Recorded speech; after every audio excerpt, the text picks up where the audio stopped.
আসসালামু আলাইকুম দর্শক, নুরস মমের আরও একটি নতুন পর্বে আপনাদেরকে স্বাগতম।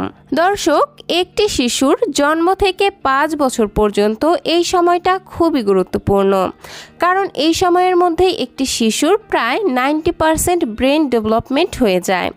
তাই এই সময়ে বাচ্চাদের খাদ্য তালিকায় রাখতে হবে বিভিন্ন ধরনের ভিটামিন, মিনারেলস এবং ক্যালোরিভুল খাবার দ্বারা পরিপূর্ণ। তাই আমার আজকের আয়োজনে 8 মাস থেকে 3 বছর বয়সী বাচ্চাদের জন্য সারাদিনের খাদ্য তালিকা নিয়ে হাজির হয়েছি। পাশাপাশি বাচ্চাদের সারাদিনের খাবারের রেসিপি তো থাকছেই। এই খাবারগুলো থেকে বাচ্চারা সঠিক পুষ্টি পাবে, অল্প খাবারে অধিক পরিমাণে ক্যালোরির চাহিদা পূরণ হয়ে যাবে এবং বাচ্চাদের দ্রুত ওজন বাড়াতেও সহায়তা করবে। তাহলে এখানে আর কথা না বাড়িয়ে সরাসরি চলে যাচ্ছি আমার প্রথম রেসিপি, অর্থাৎ বাচ্চার সকালের নাস্তার রেসিপিতে। এজন্য আমি প্রথমেই নিচ্ছি 2টি কাঠবাদাম, 2টি কাজু বাদাম, 1টি আখরোট এবং 2টি খেজুর। খেজুর 2টির মাঝখানের বিচি ফেলে দিয়েছি। এবার এই বাদাম এবং খেজুরগুলোকে 2 থেকে 3 বার পানি চেঞ্জ করে খুব ভালোভাবে ধুয়ে নিচ্ছি। ধুয়ে নেওয়া হয়ে গেলে এগুলোর মধ্যে আরও কিছুটা পানি দিয়ে ভিজিয়ে রাখছি মোটামুটি 20 মিনিটের মতো। তো 20 মিনিট পর এগুলো খুব ভালোভাবে ভিজে নরম হয়ে গেছে। এখন কাঠবাদাম 2টির ওপরের খোসা ছিলে ফেলে দিচ্ছি। তারপর এইরকম একটি ব্লেন্ডারের জার নিয়ে নিলাম। এই জারের মধ্যে ভিজিয়ে রাখা খেজুর এবং বাদাম দিয়ে এগুলোকে ব্লেন্ড করে একটা মিহি পিউরি তৈরি করে নিচ্ছি। এই তো আমার কিন্তু বাদাম এবং খেজুরের পিউরি একদমই রেডি। এখন চলে যাচ্ছি পরবর্তী স্টেপে। এজন্য চলে আসলাম চুলায় একটি প্যান বসিয়ে এর মধ্যে দিয়ে দিচ্ছি 2 টেবিল চামচ পরিমাণ সুজি। লো আঁচে এই সুজিগুলোকে মোটামুটি 1 থেকে 2 মিনিটের মতো ভেজে নিব। ভাজতে ভাজতে যখন সুজির গায়ের কালারটা হালকা চেঞ্জ হয়ে আসবে, এই পর্যায়ে এগুলো সেদ্ধ হওয়ার জন্য পরিমাণ মতো পানি দিয়ে দিলাম। এবার ঘন ঘন নেড়ে চেড়ে এই সুজিগুলোকে খুব ভালোভাবে সেদ্ধ হওয়া পর্যন্ত রান্না করে নিতে হবে। তো মোটামুটি 6 থেকে 7 মিনিট সময় হাতে নিয়ে আমি এই সুজিটাকে রান্না করে নিচ্ছি। তো ফিরে আসলাম মোটামুটি 6 থেকে 7 মিনিট পর, আর দেখতেই পাচ্ছেন আমার সুজিগুলো খুব ভালোভাবে সেদ্ধ হয়ে গেছে। আর এখন আগে থেকেই যে খেজুর এবং বাদামের পিউরি তৈরি করে রেখেছিলাম সেটা এই সুজির মধ্যে দিয়ে দিচ্ছি, আর নেড়ে চেড়ে প্রতিটি উপাদান খুব ভালোভাবে মিশিয়ে নিচ্ছি। এই পিউরিটা দেওয়ার পর আর মোটামুটি 1 থেকে 2 মিনিট রান্না করে নিলেই সুজিটা রেডি হয়ে যাবে।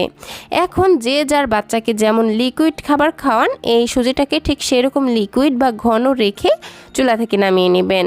তো আমি যেহেতু এই সুজির মধ্যে ফর্মুলা মিল্ক অ্যাড করব, তাই এটাকে একটু ঘন করে নামিয়ে নিচ্ছি। তো যারা বাচ্চাকে ফর্মুলা মিল্ক খাওয়ান না, তারা চাইলে ঠিক এইভাবেও সুজিটা বাচ্চাকে খাওয়াতে পারেন।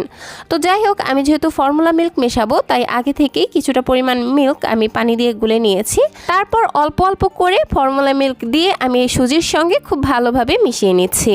আর এই তো আমার এই পুষ্টিকর এবং ক্যালোরিবহুল সুজি বাচ্চাকে খাওয়ানোর জন্য একদমই রেডি। বাচ্চা অল্প খাবারে বেশি পুষ্টি পাবে এবং দ্রুত ওজন বাড়াতে সহায়তা করবে।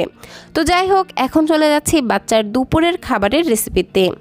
এজন্য প্রথমেই আমি এখানে নিয়ে নিচ্ছি 2 টেবিল চামচ পরিমাণ রেগুলার ভাতের চাল।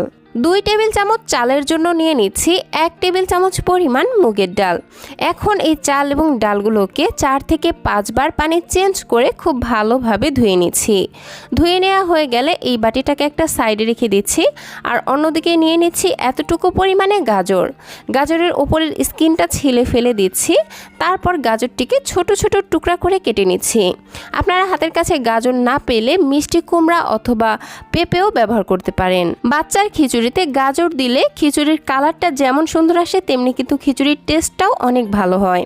তো গাজরগুলোকে ধুয়ে নিয়ে সরাসরি চুলাতে চলে আসলাম। একটি প্যানের মধ্যে ধুয়ে রাখা চাল এবং ডাল দিয়ে দিচ্ছি, একই সাথে কেটে রাখা গাজরও দিয়ে দিলাম। মশলা হিসেবে দিচ্ছি সামান্য একটু হলুদের গুঁড়া আর 1 টেবিল চামচ পরিমাণ অলিভ অয়েল। 1 বছরের আগে বাচ্চাদের খাবারে কোনো ধরনের লবণ ব্যবহার করা যাবে না, তাই আমি এই খিচুড়িটিতে লবণ ব্যবহার করছি না। তবে 1 বছরের বড় বাচ্চাদের জন্য রান্না করলে এখানে এখানে সামান্য 1 চিমটি লবণ দিতে পারেন। তো যাই হোক, এখন সব কিছু খুব ভালোভাবে নেড়েচেড়ে মিশিয়ে নিয়েছি। আর চুলার আঁচ একদম লোতে রেখে মোটামুটি 2 থেকে 3 মিনিটের মতো চাল এবং সবজিটাকে ভেজে নিচ্ছি। চাল ডালের গায়ের পানিটা যখন শুকিয়ে আসবে আর ঠিক এরকম ঝরঝরে হয়ে আসবে, এই পর্যায়ে এগুলো সেদ্ধ হওয়ার জন্য দিয়ে দিব পরিমাণ মতো বিশুদ্ধ খাবার পানি। আমি খিচুড়িটিকে একটু লিকুইড রাখবো, এজন্য 1.5 কাপের মতো পানি দিয়ে দিলাম।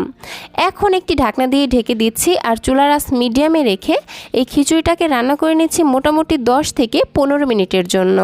তো ফিরে আসলাম সব কিছু খুব ভালোভাবে সেদ্ধ হবার পর। আর দেখতেই পাচ্ছেন চাল ডাল সবজি সম্পূর্ণভাবে সেদ্ধ হয়ে গেছে আর পানিটাও শুকিয়ে এরকম অবস্থায় চলে এসেছে। এখন এইরকম একটি ম্যাশার দিয়ে খিচুড়িটিকে বাচ্চার চাহিদা অনুযায়ী ম্যাশ করে নিব। বাচ্চা যদি একটু দানাদার খাবার খেতে অভ্যস্ত হয় তাহলে একটু দানাদার রেখে ম্যাশ করে নেবেন। আর যদি বাচ্চা দানাদার খাবার খেতে না পারে তাহলে একদম মিহি করে এই ম্যাশারটা দিয়েই ম্যাশ করে নেবেন। যাদের কাছে ম্যাশার নেই তারা চাইলে ডাল ঘুটনি দিয়েও এই সেম কাজটা করে নিতে পারেন। তো যাই হোক, আমি খুব ভালোভাবে ম্যাশ করে নিয়েছি আর দেখতেই পাচ্ছেন খিচুড়িটিকে এরকম একটু দানাদার রেখেছি। এই পর্যায়ে অনেক মায়েরাই একটা ভুল করে থাকে, সেটা হচ্ছে বাচ্চাকে প্রথম থেকে ব্ল্যান্ড করা খাবারে অভ্যস্ত করে ফেলেন।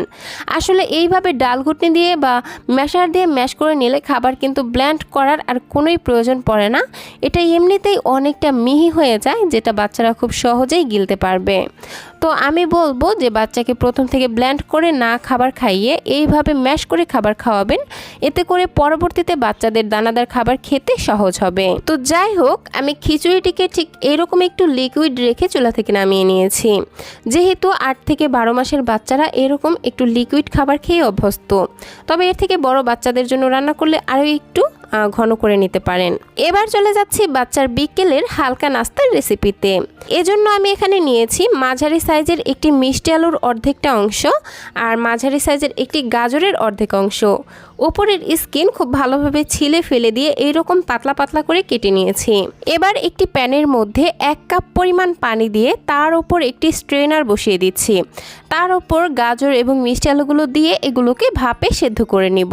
আপনারা চাইলে সরাসরি পানিতে দিয়েও এগুলোকে সেদ্ধ করে নিতে পারেন। তো যাই হোক, এবার একটি ঢাকনা দিয়ে ঢেকে এগুলোকে খুব ভালোভাবে সেদ্ধ করে নিচ্ছি। এগুলো সেদ্ধ করা হয়ে গেলে একটি ব্লেন্ডারের জারের মধ্যে সব কিছু দিয়ে দিচ্ছি আর ব্লেন্ড করার সুবিধার্থে সামান্য একটু পানি দিয়ে দিলাম। এখন ব্লেন্ড করে ফিরে আসছি। আর এই তো তৈরি হয়ে গেল বাচ্চাদের জন্য পুষ্টিতে পরিপূর্ণ গাজর এবং মিষ্টি আলুর পিউরি। এটাকে বাচ্চার বিকেলের হালকা নাস্তা হিসেবে একটি আদর্শ খাবার বলতে পারেন। তো যাই হোক, এবার চলে যাচ্ছি বাচ্চার রাতের খাবারের রেসিপিতে। এজন্য প্রথমেই নিয়ে নিচ্ছি 1 টেবিল চামচ পরিমাণ পোলাওয়ের চাল। আপনারা চাইলে রেগুলার ভাতের চাল দিয়েও এটা রান্না করতে পারবেন। এবার এই চালগুলোকে খুব ভালোভাবে ধুয়ে নিচ্ছি। ধুয়ে নেওয়া হয়ে গেলে আরও কিছুটা পানি দিয়ে একটা সাইডে ভিজিয়ে রাখছি। খাবারটি তৈরি করতে আমার আরও লাগছে একটি আপেল। আপেলের ওপরের খোসা ছিলে ফেলে দিয়ে এই আপেলের অর্ধেকটা অংশ আমি এইরকম পাতলা পাতলা করে কেটে নিয়েছি। এবার সরাসরি চুলাতে চলে যাচ্ছি। প্যানের মধ্যে ধুয়ে রাখা চাল এবং কেটে রাখা আপেলগুলো দিয়ে দিচ্ছি। তারপর এগুলো সেদ্ধ হওয়ার জন্য দিয়ে দিচ্ছি পর্যাপ্ত পরিমাণে বিশুদ্ধ খাবার পানি। এবার একটি ঢাকনা দিয়ে ঢেকে এগুলোকে সেদ্ধ করে নিচ্ছি। ফিরে আসলাম এগুলো খুব ভালোভাবে সেদ্ধ হবার পর। আর দেখতেই পাচ্ছেন আপেল এবং চাল সম্পূর্ণভাবে সেদ্ধ হয়ে গেছে।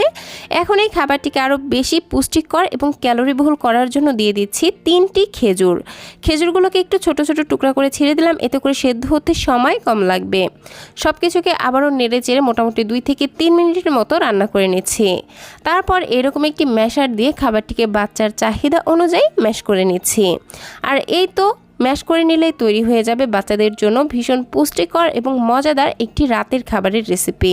বাচ্চা যেরকম ঘনত্বের খাবার খেতে পারবে খাবারটিকে ঠিক সেই রকম ঘনত্বে রেখে চুলা থেকে নামিয়ে নেবেন। খাবারটি খাওয়ানোর আগে বাচ্চাকে যে ফর্মুলা মিল্ক খাওয়ান সেই ফর্মুলা মিল্ক পরিমাণ মতো মিশিয়ে তারপর খাবারটি খাওয়াতে পারেন। তো দর্শক, এই ছিল আমার আজকের আয়োজন। ভিডিওটি ভালো লাগলে প্লিজ একটি লাইক দিবেন এবং যাওয়ার আগে সুন্দর একটি কমেন্ট করে যাবেন।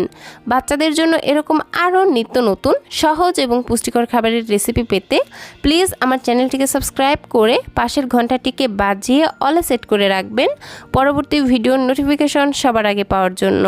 আজকের মতো বিদায় নিচ্ছি। সবাই ভালো থাকবেন, সুস্থ থাকবেন। আল্লাহ হাফেজ। আসসালামু আলাইকুম।